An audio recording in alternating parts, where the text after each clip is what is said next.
I'm taking the house, the savings, and the retirement fund. You can go live in a home." "Understood." These were the last words spoken to me by my husband of 35 years on the final day of our marriage. Rather than cherishing the effort I put into raising our children, caring for our parents, and working tirelessly, he chose to cast me aside in the most humiliating way. What was the meaning of my 35 years of dedication? He left all responsibilities to me while he enjoyed nights out. Never once did he express gratitude, as if my efforts were expected. Looking back, I'm amazed at how long I endured this treatment. But now, it's time for me to live my life in my golden years. I thought it was my husband's turn to be miserable. My name is Grace, I'm 60 years old. Working part-time at a food company's factory.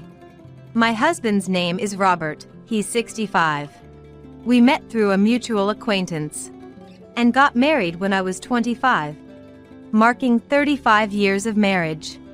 Our relationship began with what was then popular group dating, and after several dates, influenced by our friends, we started dating. As we met more and more, we both started to think that if we were to marry anyone, it would be each other. Getting married felt like a natural progression. Starting our life together, I realized Robert had no savings. In the beginning, we lived in a small apartment, with most living expenses covered by me. Robert's low income made me anxious about our future, so I continued working, sometimes unable to manage household chores due to overtime. "You're late. I'm hungry already. Did you wait? You could have eaten first." "How can I eat when there's nothing to eat?" Robert often came home earlier than me, as he rarely worked overtime, yet he never helped with household chores. "Isn't it a woman's job to do the housework?" We're not in that era anymore. That time was when women were starting to make significant strides in the workforce. The term career woman was becoming common, but Robert insisted that household duties were a woman's job, as if stuck in an outdated mindset. I would have preferred being a housewife if it were financially feasible. Balancing work and home life is what defines the modern woman. Our situation wasn't exactly the stereotype of a henpecked husband, but reflected Robert's tendency to interpret things in a way that suited him. While I was constrained, Robert often went out drinking.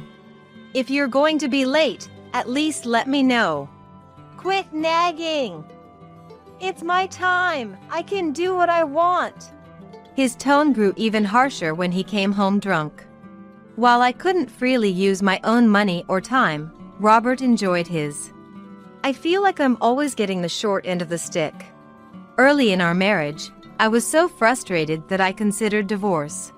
But when I confided in my mom, she strongly advised against it. I also worried about societal judgment and lacked the courage to leave. Living together meant acknowledging both the good and the bad, I constantly reminded myself. After my husband Robert received his paycheck, he'd either go out for drinks or just enjoy his freedom. He never considered taking on a side job or working overtime. Instead, he'd leave work on time, choosing between heading out for drinks or coming home. When he did come home and found me not there, he'd complain. "I hate coming home to an empty house. Seeing the lights off through the window stresses me out. But sometimes I have to work late." I'd respond, "What's the point of you working overtime? You should find a different job." He'd retort. Robert took it upon himself to call my workplace and suggested they let me go. Whether my boss wanted to avoid getting involved in whatever was happening or had already wanted to fire me, I was encouraged to resign. It became uncomfortable to stay, so I left a job that was hard to get in the first place. Now, I was faced with the daunting task of job hunting again. Having already left 2 companies, my resume wasn't passing the initial screenings. In a panic, "Why not work part-time?" "I'm working full-time anyway," Robert casually mentioned. I wasn't particularly career-driven, so I didn't cling to my aspirations. However, I was worried if we could manage on Robert's salary alone. So, I took on 2 part-time jobs. One as an early morning cleaner and another as a supermarket cashier. I'd even work overtime at the supermarket on days I knew Robert would be home late. I made sure to be home when Robert was around and worked diligently when he wasn't. I endured years of this routine, convincing myself that Robert needed me. I found his desire to have me home when he returned somewhat endearing at the time. A year into our marriage, I gave birth to our first son. Our apartment is getting too cramped. Yeah, the kid will want his own room when he's older, and he might even want siblings. Around that time, Robert's mom, Karen, who was a divorced single mother, suggested we live together. Probably, she felt lonely after Robert, her only child, left home. It's all positives, right? We won't have to pay rent, Robert said, likely echoing Karen's words. I wanted some time to think it over. Mom's already getting things ready, he pressed, revealing that a room for our son was already being prepared, complete with new wallpaper. I was shocked at how far they had progressed with their plans without me. Wanting to continue working part-time, I agreed, albeit a bit lightly. A decision I would soon regret. Karen seemed to have it out for me, delivering daily doses of sarcasm. It's sad for the child to see his mom work so much. I can't believe this. It wasn't like this in my time, she'd say. Karen had never worked. After her divorce, she relied on her parents to raise Robert. Karen's family was somewhat wealthy, so there was money. Now, it seems she's living off a small inheritance and a meager pension.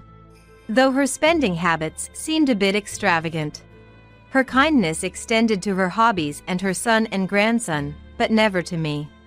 Meals were prepared without considering me, and I was often left behind on outings. I was thankful she looked after my grandson, though. With Karen taking over the household, Robert told me, "You can work full-time now, overtime included." What? Why all of a sudden? I asked, baffled. "Since Mom's here, you can go work," he said. I thought to myself, what a selfish person he is. It was then I realized that when he said he wanted me to stay home, it wasn't because he wanted me there, but rather someone to take care of his needs. I started my mornings by dropping off our child at the childcare center, then heading to work as a temp. Fortunately, Karen was always willing to pick up our grandson, which allowed me to rely on her for the return trips. Being able to work overtime without complaints was a relief. This routine continued for about 10 years until Karen began to act strangely. "Who are you?" "A thief, I guess." "Robert, call the police." "No, it's me, Grace." Karen had developed Alzheimer's disease and saw me as a complete enemy. She increasingly failed to recognize Robert and our son as well. One day, while wandering, she was involved in a traffic accident and became bedridden. "This is your fault. You're responsible for taking care of her," Robert blamed me. "How is it my fault? You shouldn't be working late nights." "But you're the one who said I could work." Our arguments became endless. I considered leaving with our son, but couldn't abandon Karen. Besides, our son loved both Robert and Karen too much for me to separate them. Karen, who never accepted me as family, complained daily while I cared for her. When I confided in Robert, he dismissed it simply. "She has dementia, what can you do?" Eventually, I quit my job and became increasingly isolated. I had hoped Karen might become kinder to me, thinking I was a stranger due to her condition, but that was wishful thinking. She must have inherently disliked me. Yet, she was still an important grandmother to our son. I cared for Karen alone until she passed away. After Karen's death and our son becoming independent, only Robert and I remained. With Robert's retirement coming up next year, I looked forward to traveling together and exploring new places. However, Robert presented me with something shocking. Mine's already filled out. Just sign and submit it. A divorce application? It's obvious if you look at it. You're really dumb, you know. That's what's been so annoying. I felt as if I'd been punched. It felt like I might collapse right there. Why? Did I do something to deserve a divorce? If I had to say, I don't want to spend the rest of my life with you. What do you mean? Robert looked at me with a scornful smile and dropped a bombshell. I want to marry someone else. And then there was Robert's mistress. It seems their affair had been going on for years. The mistress was 20 years younger than me. Even when I was taking care of Mom and raising our child, you were cheating? That's about right. The anger inside me was about to explode. While I endured Karen's harsh words, took care of our child, and suffered loneliness all by myself, Robert was out having fun with his mistress. I wish I never knew this. You've been deceiving me all along. I'll never forgive you. And what are you going to do about it? Like you could do anything. Robert taunted me with a smirk. So, you're divorcing me to be with her? That's right. She's much younger than you. Understood. I'll sign the divorce papers. But just so you know, I'll be seeking compensation from both of you. Fine by me. I'll pay whatever amount. I've got Mom's inheritance, after all. Oh, but just so you know, I'm not splitting any property with you. I took a moment to think. I had some savings of my own, which I didn't want Robert or his mistress to get their hands on. Okay, I'll settle for the compensation. In return, we don't split my assets either. Robert burst out laughing at that. Your money isn't worth much anyway. I don't need it. We signed the documents in the presence of lawyers, agreeing not to pursue a division of property but to settle on a compensation claim. I received $30,000, which seemed to be paid out in a lump sum from Karen's estate. He probably wanted to start his new life with his mistress as quickly as possible, resolving any messy ties with money. After the lawyer left, I'm taking the house, the savings, and the retirement funds. You can go live in a home, Robert said. And so, I did end up moving into a facility. Not because Robert told me to, but because it seemed like a more enjoyable way to spend my retirement. The house was originally Robert's family home, and I had nowhere else to live. My sister and her husband were living in my family home, and I didn't want to impose on my son and his wife. I knew Robert had no savings, so dividing property would have been pointless. I preferred to get the divorce over with quickly and was confident I could make it on my own from now on. Robert was the heir to Karen's estate, and the compensation was enough for me. Months later, Robert showed up at the facility, though I hadn't given him my current address. He wasn't supposed to know I had moved into the facility. He must have used some agency to find me. I wondered what he could possibly want after all this time. There were other residents at the facility, so I asked him to wait on the outdoor terrace. Seeing Robert sitting there, looking around, I felt a sense of pity. What had I ever seen in this man to marry him? It was a mystery even to myself. Sorry to keep you waiting. What do you want? What's all this about? Robert confronted me without a greeting, clearly shocked. I played dumb, knowing full well why he was surprised. Why are you here all of a sudden? How did you find me? It took me forever to track you down since you wouldn't contact me. You didn't tell our son either, did you? He had no idea. I didn't want to bother him, as he has his own family now. But that doesn't answer my question. How did you find out about this place? I hired a detective. When I mentioned I needed to contact you about the compensation, they found you. Having an ex-husband is quite handy. So, he had gone through an agency after all. Which detective agency was it? I was furious at the breach of privacy but kept my cool. More importantly, How can someone like you afford to stay in such a luxurious facility? That was what Robert was astonished about. After our divorce, I had moved into a high-end facility that we had once considered for our retirement. It wasn't your typical nursing home, but more of a luxury apartment complex with an attached hospital. There was also a dining hall run by a nutritionist, and I spent my days enjoying the company of other residents and helpers. You could be on your own if you wished, and someone would check on each room daily to ensure no one had fallen. Each room was equipped with an emergency call button for immediate assistance. I heard this place costs $1 million? How do you have that kind of money? Actually, I've been investing for the past 35 years, ever since we got married. I wanted to ensure we could enjoy our retirement together. I had been laid off during a recession and struggled to find a new job, which drained my savings and filled me with anxiety. Understanding the unpredictability of life, I realized that saving money wasn't enough and started learning about investments. I didn't want to seem greedy, so I never told Robert, whom I was dating at the time. I began investing modestly. After we got married, my desire for us to enjoy good food and travel in our retirement grew stronger, prompting me to invest more seriously.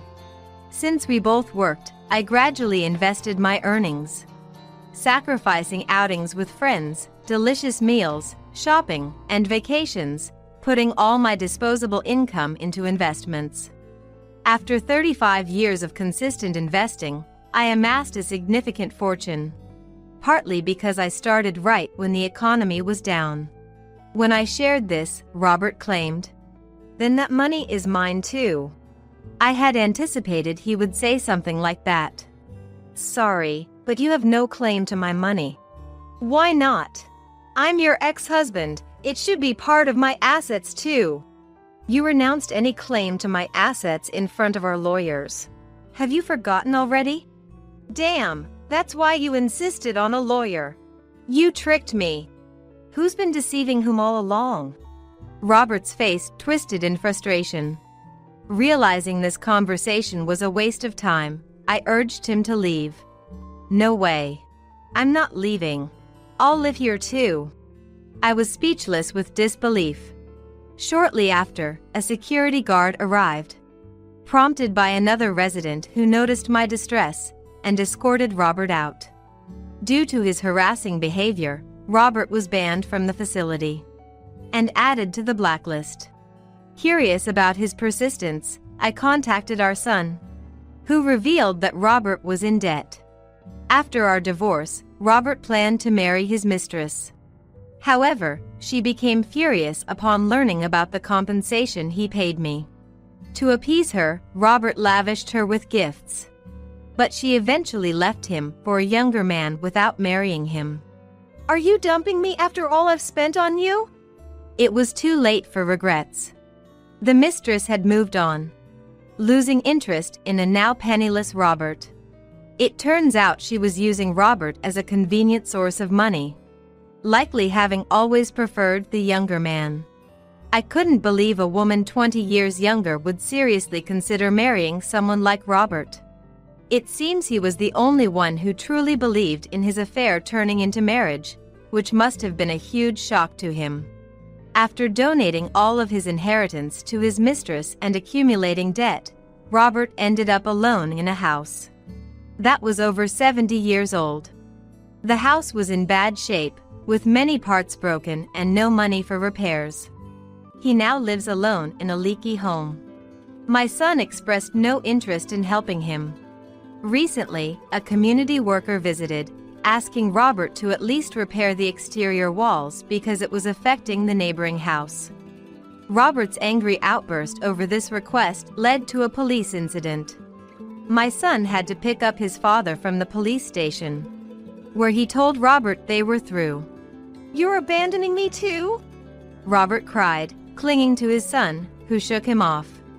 Discarded by his son, I thought how pitiful Robert was. After the incident with the police, he became a pariah in the neighborhood, spending his weekends indoors. After telling me about Robert's current situation, my son asked me to keep in touch occasionally.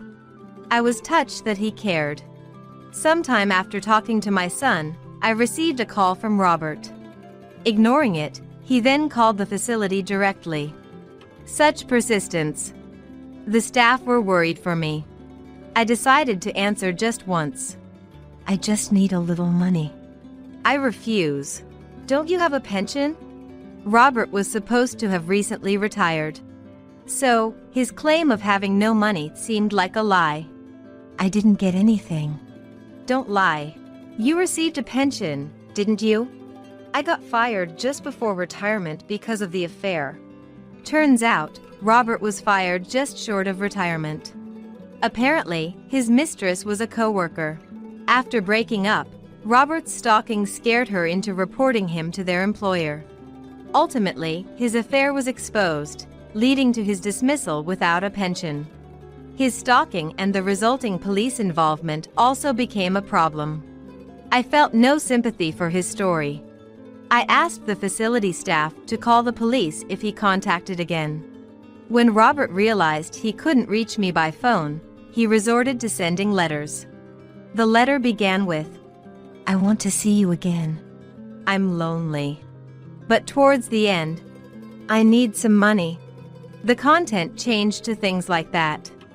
I think he's struggling. There was a time I inadvertently laughed. I forgot which letter it was, but the ink was slightly smeared. It looked like it was from tears, but I suspect it was just water. I wondered what the point of such a performance was. Truly, it must be hard for him. The letters stopped after about a year when I didn't respond. Years passed, and I had completely forgotten about Robert. Then one day, while I was shopping, a man in dirty clothes, emitting a slight odor, approached me. It was undoubtedly Robert, now thin with almost entirely white hair and a bushy beard. "Isn't that Grace?" I was shocked by how much he had changed. "I've finally found you. Let's start over. You're all I have." Feeling frightened as Robert grabbed my hand, he insisted. "It's me, Robert. You recognize me, right?" "I do, but we are strangers now. Goodbye." As I tried to leave, Robert blocked my path, looking at me with desperate eyes, then suddenly begged, "Please, come back home. I don't want to be alone in my old age. You were the one who drove me away. Have you forgotten?" "I'm apologizing, aren't I?" "Sorry isn't enough. I've moved on. You should too." Despite my attempts to ignore him, Robert kept chasing me, repeatedly bowing his head. "We're divorced, Robert. Stop this." "I was wrong. You were the most important thing to me. I've realized that now." "It's too late." As I tried to distance myself, Robert grabbed my arm. Then, "Could you let go of her, please?" "Who are you?" "This is my husband." "What?" I had remarried. My new husband's name is Matthew. 2 years my senior. We got close in the same facility where we met. It was Matthew who had called security when Robert visited. This was shared with me by another resident, and I was drawn to their considerate and kind nature. We naturally spent more time together and decided to marry. Despite wondering if it was odd to remarry at our age, we chose happiness for our final chapter. Matthew pulled Robert away from me. "You remarried?" "Yes." "So please leave me alone." "So that's how it is." Robert was visibly shaken. I was worried he might lash out at Matthew in anger, but he had no energy left. Instead, he collapsed, crying on the spot. "Please stop. It's embarrassing." "Shut up! Don't bother me!" Robert cried unabashedly, as onlookers watched from afar. I thought it was a pitiful sight. A grown man, crouched down on the street, crying. Is this something a person can do without shame? Or perhaps, am I being tested? "Grace, let's go." "Yes." Encouraged by Matthew, I left the scene behind. Since then, Robert has not appeared before me again. According to my son, Robert still lives in the same old, unrepaired house. Unable to properly take care of household chores and accumulating garbage to the point of generating complaints for the smell. My son has been inconvenienced by repeated contacts every time there's a complaint. Despite attempts to reason with him, my son finally lost his patience. In front of a city official, "He's not my son," Robert declared. Following that, attempts to contact my son ceased when Robert reacted angrily to them. It seems the authorities have also given up, deeming any effort futile. Truly, Robert has become a neighborhood nuisance. However, that's no longer my concern. Ultimately, abandoned by everyone, Robert lives in isolation. "If only I hadn't started that affair," my son mentioned hearing Robert say. But to me, it's not about the affair. It's the price of living selfishly, without regard for others, now coming back to haunt him. It's his responsibility. Humans may be prone to making regrettable decisions, but continuing without reflection for over 70 years is merely pitiful. Robert will likely never realize this, having destroyed his own future. The task of repairing it falls to him, though he may lack the strength to do so. I hope he faces his actions and lives on. I'm thankful to Robert. Had I continued to rely on him, my later years would have been disastrous. His decision to divorce because of his affair allowed me to live my life. I've started to communicate more frequently with my son. It was a turning point when Emily, my son's wife, who mediated between us, said, "Please don't worry about it."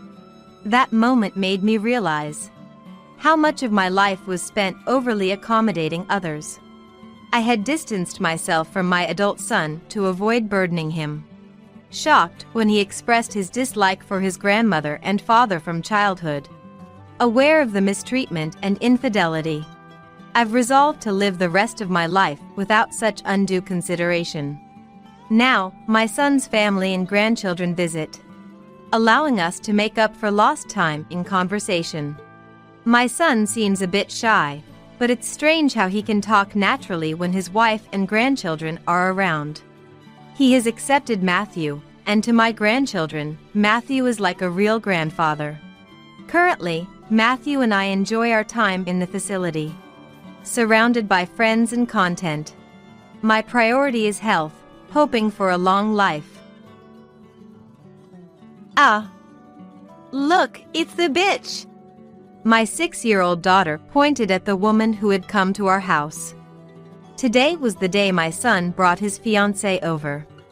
I quickly lowered my daughter's pointing hand and bowed repeatedly to the fiancée, embarrassed by the terrible thing my daughter had said to her. Upon hearing this, my daughter looked up at me with pure curiosity and said, "But, sis was happy being called a bitch." My name is Trinity. At 31, I'm living my life juggling work and parenting. You could say I'm a working mom. My husband, Michael, is also 31. A kind and justice-driven man, Michael is a well-respected salesman within his company. He's supportive in both childcare and household chores, always taking the initiative without me having to ask. It's truly a blessing, especially when I come home tired from work. Marrying Michael was the best decision of my life. Every day, I'm grateful for my husband, Michael. Our daughter, Yasmin, is 6 years old. Full of growth and energy, Yasmin's curiosity knows no bounds. Every day she discovers something new and excitedly shouts, "Mom, look!" enjoying her own little world. It's a relief when she can play by herself, especially when I'm tied up with household chores. Reaching my 30s, I've noticed a waning interest in the wider world, making Yasmin's daily joy frankly enviable. With my husband often away on business trips, he's mostly home only on weekends and holidays. Since I often work weekends too, the days when the whole family is together are rare. However, we're a close-knit family, making the most of our time together, whether we're going on trips or playing locally. Our family relationship is very healthy. Occasionally, my mom, who lives nearby, comes over to visit. Yasmin adores my mom, always exclaiming, "Grandma! Grandma!" in excitement. It's heartwarming to see my mom happily respond with a "yes" to Yasmin's calls. For me, busy with work, my mom's presence is invaluable. Compared to mom, I've always had a strained relationship with my dad. There's no clear reason, but our personalities just don't mesh. We have different perspectives, and it seems we disagree on everything. You encounter such people at work too, but the best strategy is usually to keep your distance. It seems Dad feels the same way, hardly ever showing up at my house. Even when I introduced Michael, Dad opposed our marriage. His reason being, "Something about him just doesn't sit right. Something about him just doesn't sit right." Such a selfish reason. To oppose the person your daughter has seriously chosen to be with, just because you don't like something about them, is just too selfish. My already poor relationship with Dad only worsened after he opposed our marriage. But I went ahead and married Michael, ignoring my dad's opposition, because it's my life. Maybe out of a sense of guilt, I found myself avoiding Dad after the wedding.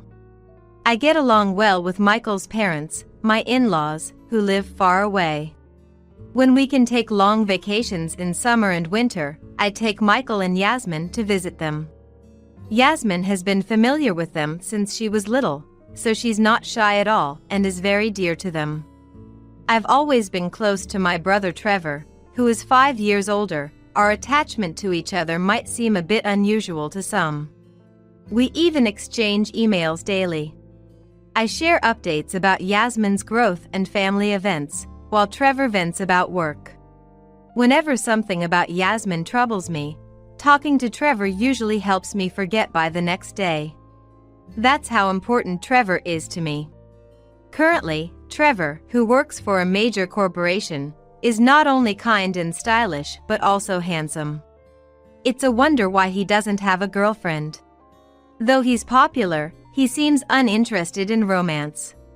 His lack of interest in love is, ironically, what draws women to him, something Trevor hasn't realized. Despite everything, we've been living a happy life, supported by a loving family. Then one day, I got a phone call. "Hello? Trinity? It's me." The caller, unusually, was Trevor. Maybe it was just my imagination, but Trevor's voice seemed unusually lively. "I've got a fiancé." My intuition was right. "No way! Congratulations!" "That's great, Trevor." I was as happy for my beloved Trevor as if the good news were my own. A smile naturally spread across my face. "Trevor, you're so cool but never seemed interested in love. You finally met the right person.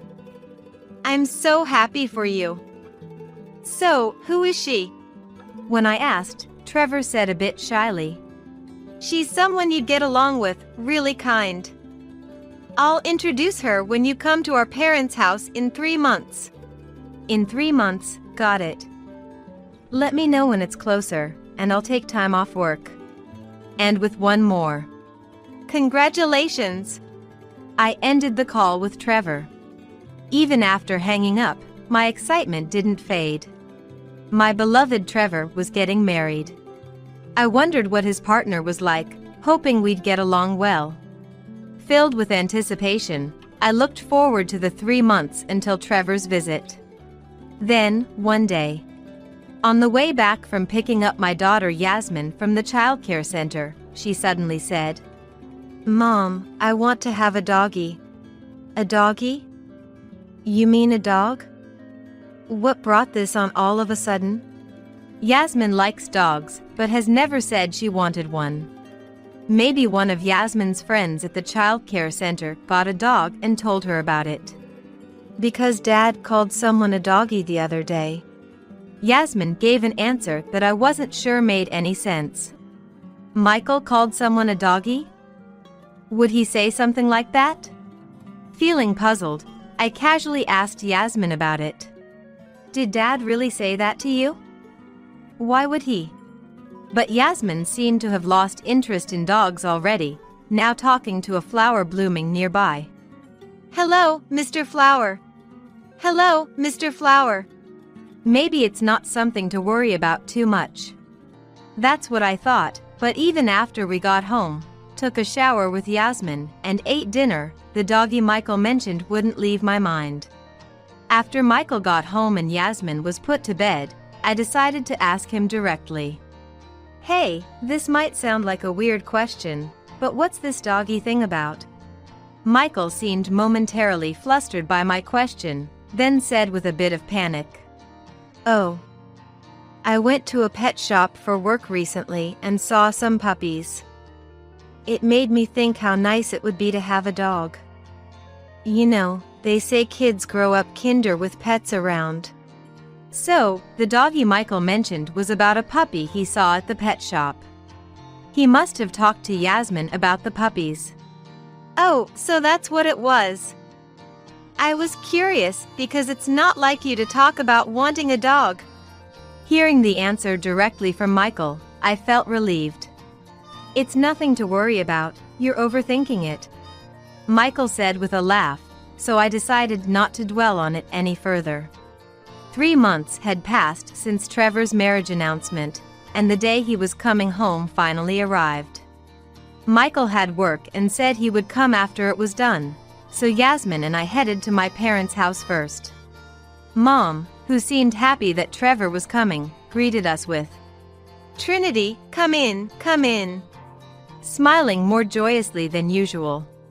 Unlike with me, Dad, who gets along well with Trevor, was in a good mood for this occasion.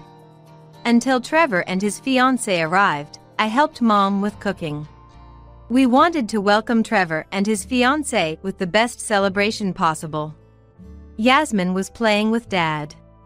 The table was filled with Trevor's favorite dishes and the favorite foods of Trevor's fiancée, which I had asked about beforehand. Looking at the dishes laid out, I felt a bit of unease.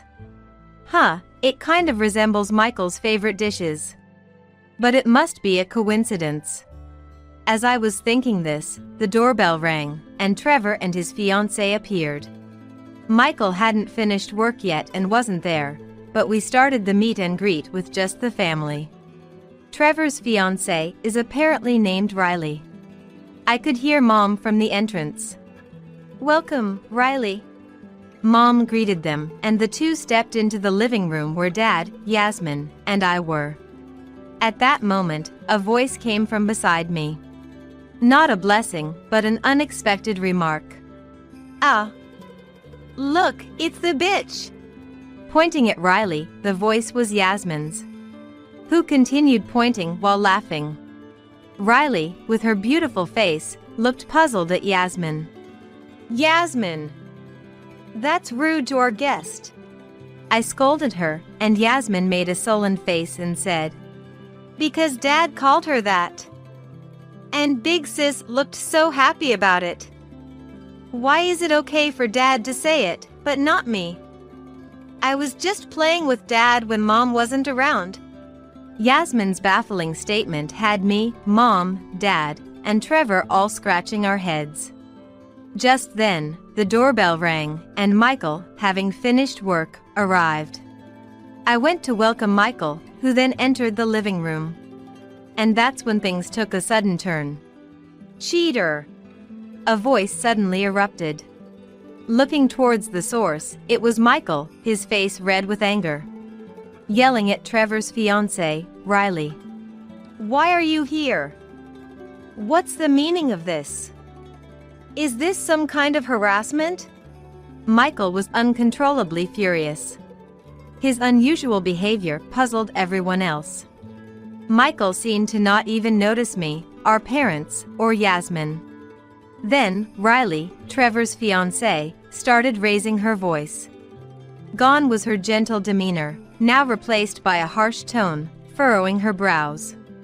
"Why are you here? And why should I be the one blamed? You were the one who came on to me. I was never serious about you." Riley was infuriated, blood rushing to her head.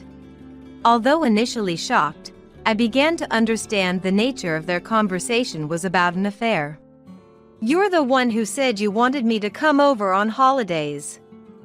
I went out of my way for you, and this is how it ends. Give me back my weekends." Michael and Riley had been having an affair. And it seems they were using the weekends when I wasn't around for their escapades. They apparently enjoyed treating each other like pets frequently. Yasmin must have seen this. That's why she started talking about Doggy in such a strange way. The reason the prepared food resembled Michael's favorites makes sense now.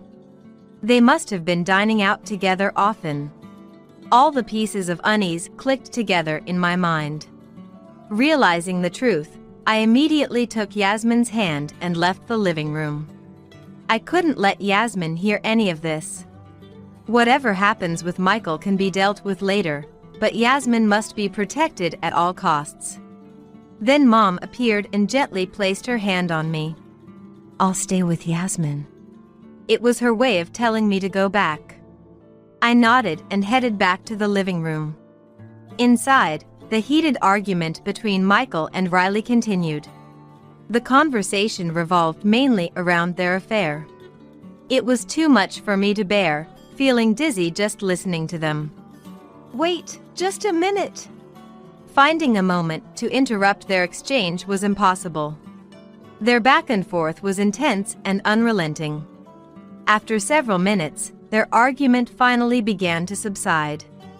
As they became aware of us around them, both crumbled to their knees, faces turning pale. "Michael, what is this? Explain yourself."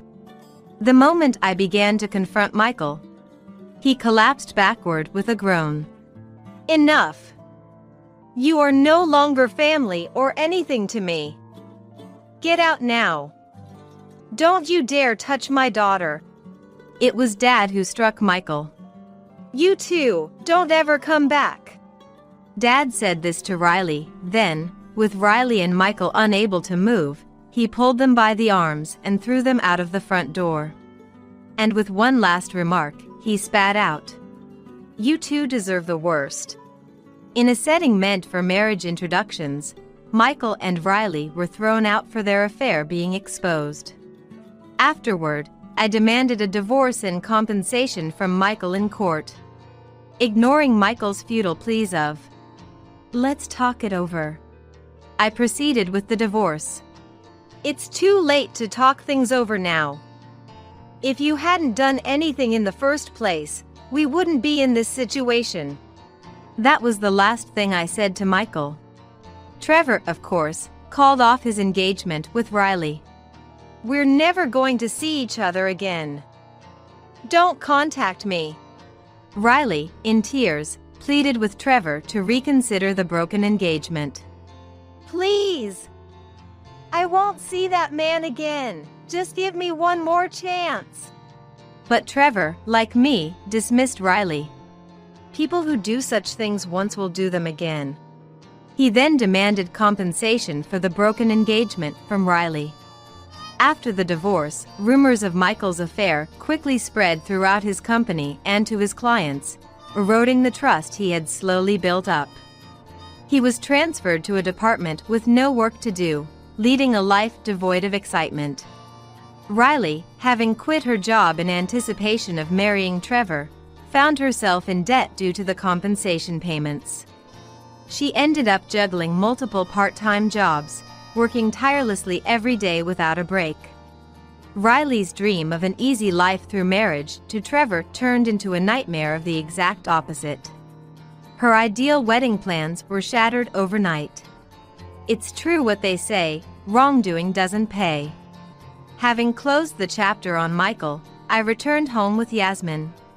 Mom looked at me, slightly worn out, and asked with concern, "Trinity, are you okay?" Mom, I'm fine. It's good that Yasmin found out before she got any older.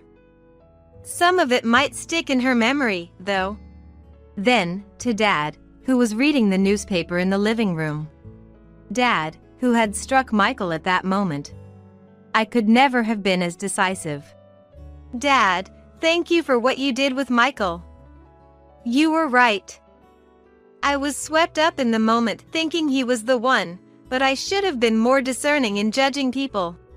When I apologized to Dad, he looked up from his newspaper and said to me, Trinity, I'm sorry.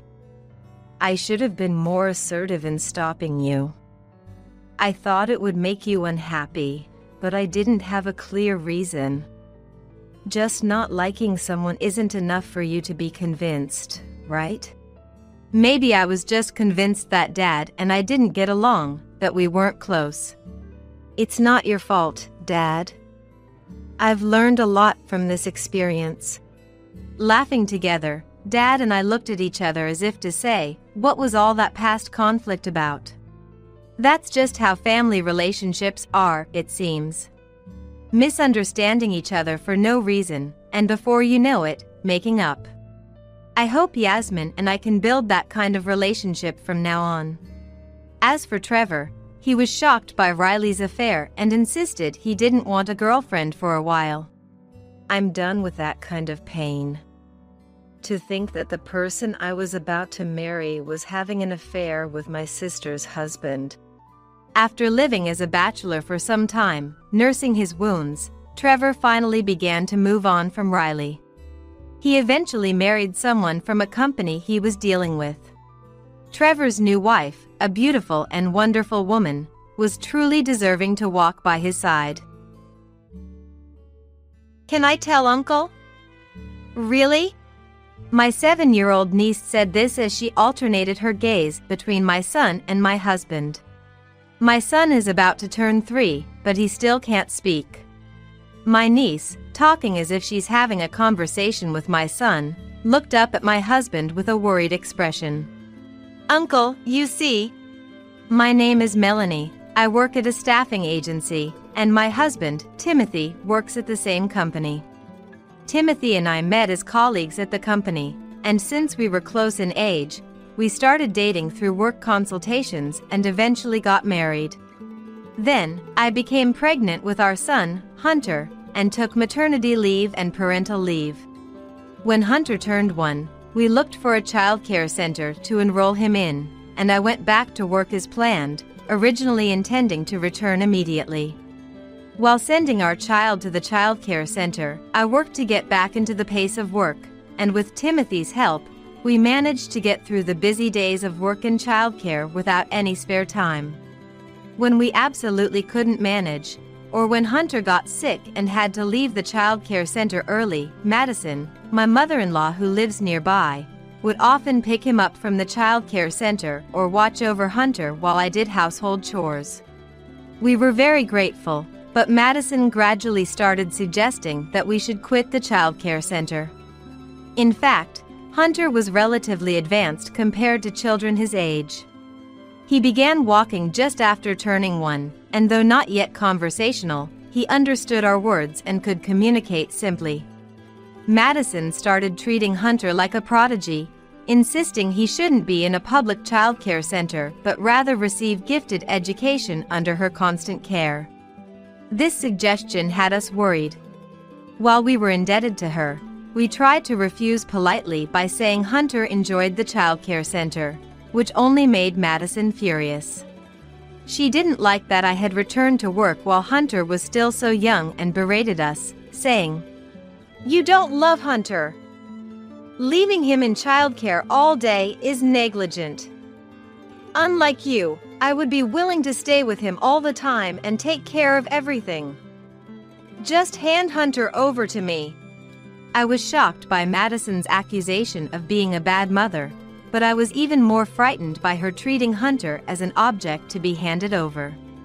After that, we tried not to rely on Madison, and if Timothy wasn't home when she came over, I pretended to be out. However, Madison started taking actions that couldn't be ignored, like picking up Hunter from childcare without our consent or trying to steal our house keys after bringing over sweets and insisting on coming in. Timothy, too, gave up on reasoning with her after seeing her unreasonableness. We decided to move without telling Madison and began looking for a new place in secret. However, finding a new home proved difficult. We thought it would be easy to find a house in a growing city, but with many people moving in, convenient properties sold quickly.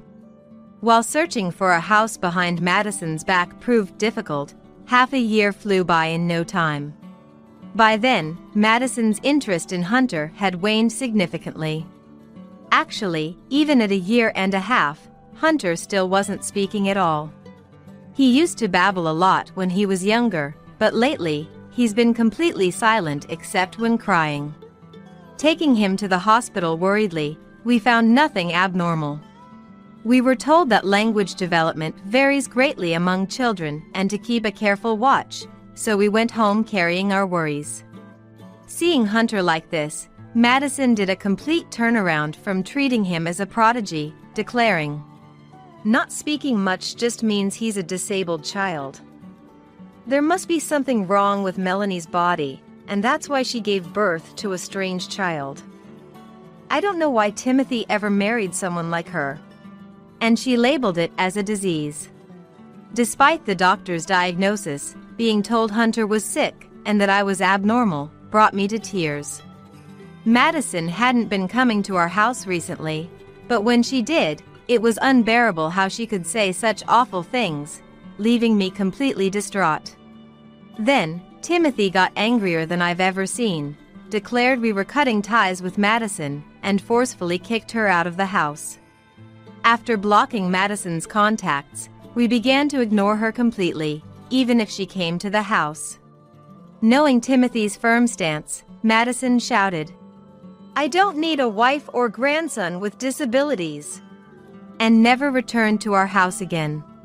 Since then, we have been living peacefully as a family of 3, and before we knew it, Hunter turned 3, yet he still hadn't spoken a word.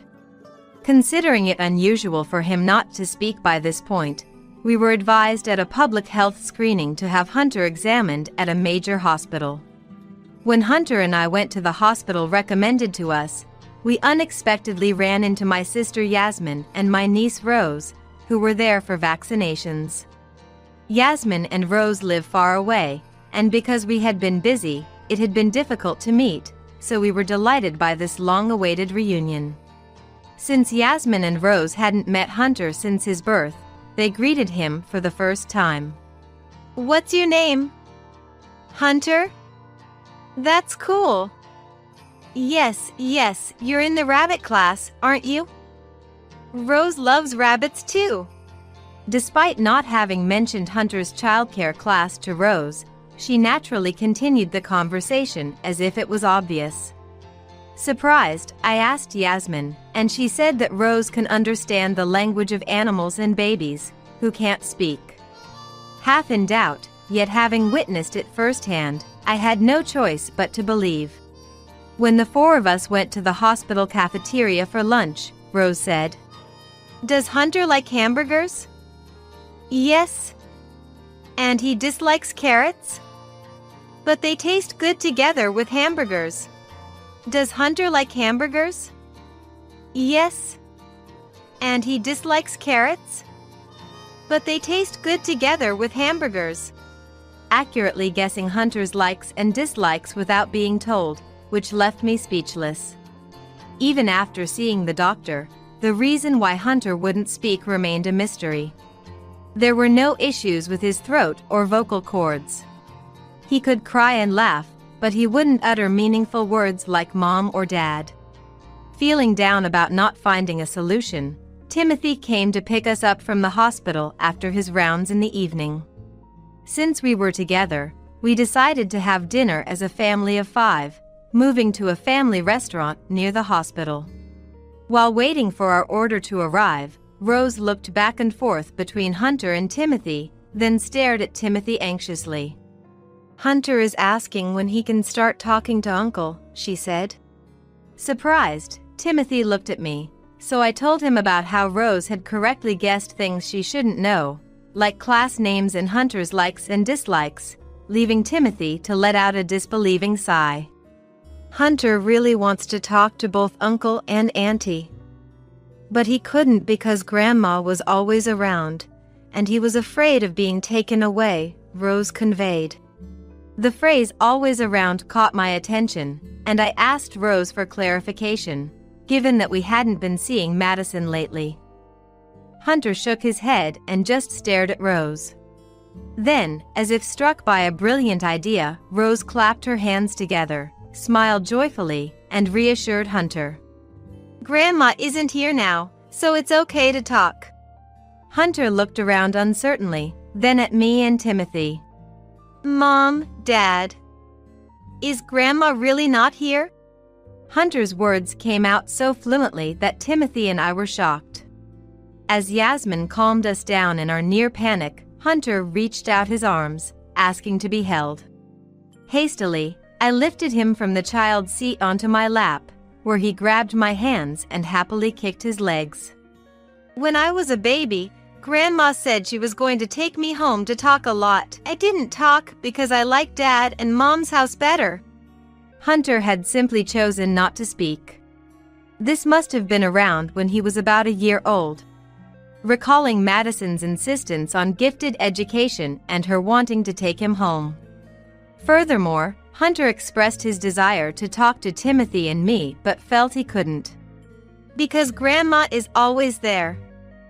Inside Hunter's home, in the car, even at the rabbit class," he said.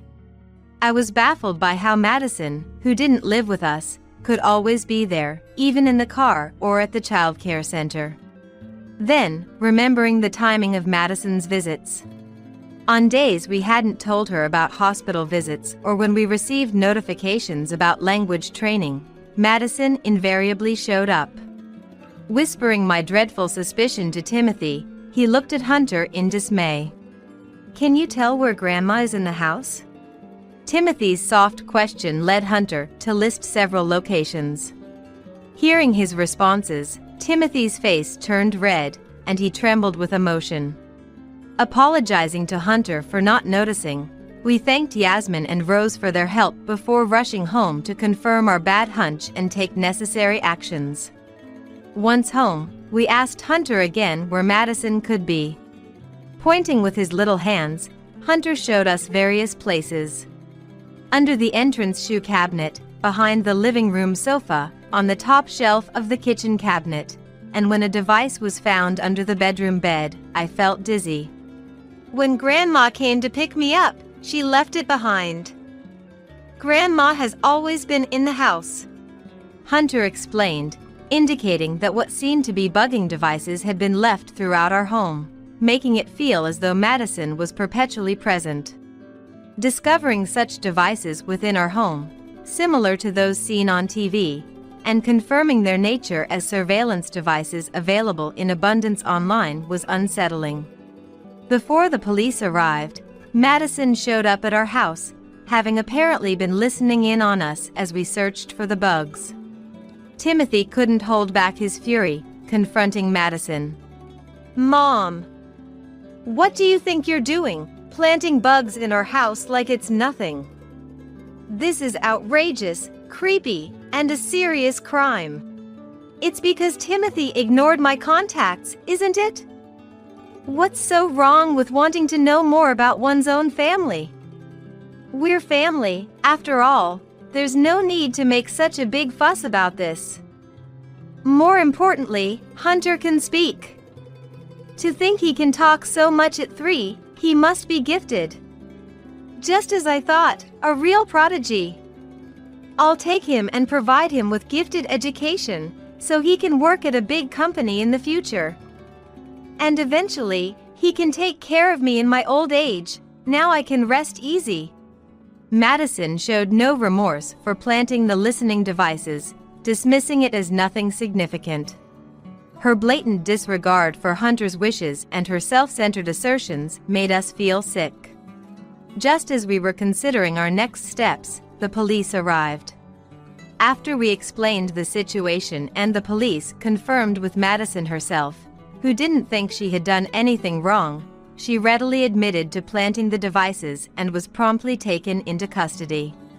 Despite her resistance and insistence on her innocence, revealing the locations of the devices led to her being packed into a police car and taken to the station. Following Madison's confession, a specialist recommended by the police found numerous listening devices in our home and car. The realization that we hadn't noticed such extensive surveillance was embarrassing. The thought of Madison having heard all our conversations made us dizzy. In the end, Madison was arrested for burglary and criminal mischief, showing no signs of remorse for her excessive actions, even though it was her son and Dil's home. Furthermore, during the interrogation, Madison confessed to also planting listening devices at the child care center.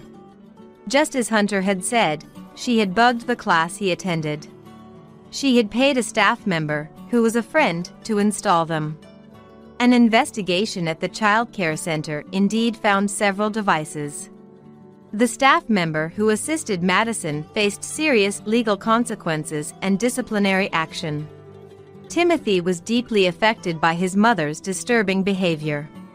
But most importantly, for Hunter and me, we decided to move away from this town filled with unpleasant memories as quickly as possible while Madison was preoccupied with police proceedings, seeking a peaceful life. Considering our job situations, we decided to move near Yasmin's family. Upon explaining our circumstances, Yasmin's family was shocked but understanding, offering their sympathy and saying, "You've been through a lot, well done." With Yasmin's family helping with the move, everything went smoothly. Since then, despite it being her first offense, Madison received a prison sentence due to the malicious, cunning nature of her actions, which were premeditated and carried out with clear intent. Despite Madison's full confession, she seemed unable to comprehend why her attempts to learn more about her family were met with such serious consequences, ranting and causing a scene at the police station, claiming, "Let me out of here!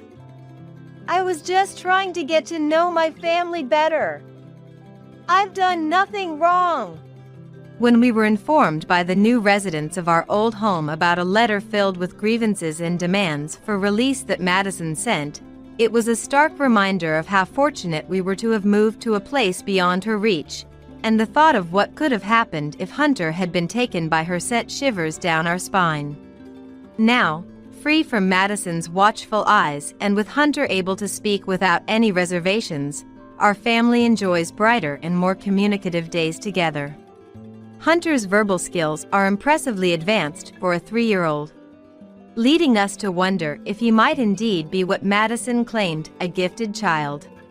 However, this does not justify Madison's actions, nor does it mean we are willing to forgive her. Living closer to Yasmin's family has enriched our lives with increased interactions, and Yasmin has been a great help with tasks like picking Hunter up from childcare, which Madison used to handle. Our weekends are now filled with joyous outings to amusement parks, zoos, and trips planned together, fostering a close and supportive relationship. Reflecting on the hardships Hunter endured, we are determined to compensate for the past by ensuring he grows up in an environment where he can freely express himself without restraint, committed to never letting him feel suppressed again.